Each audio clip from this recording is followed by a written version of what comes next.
నువ్వు అడిగి దానికంటే అత్యధికముగా ఇచ్చెదవు.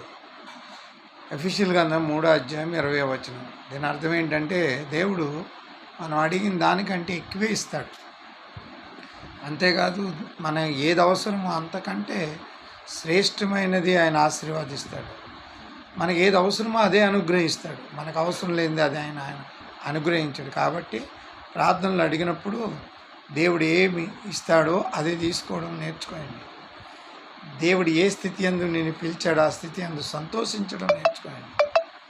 దేవుని ఘనపరచడం నేర్చుకోండి. దేవుడి చిత్తాన్ని నెరవేర్చడం నేర్చుకోండి. మన చిత్తం కాదు, మన ఆలోచన కాదు. అందుకే దేవుడు నువ్వు అడిగిన దానికంటే శ్రేష్టమైనది ఇస్తాడు. నీకు ఉన్నతమైన స్థానంలో ఉంచుతాడు. నిన్ను బలమైన శక్తిగా మారుస్తాడు. నిన్ను నడిపిస్తాడు, నిన్ను ఆదరిస్తాడు, నిన్ను దీవిస్తాడు.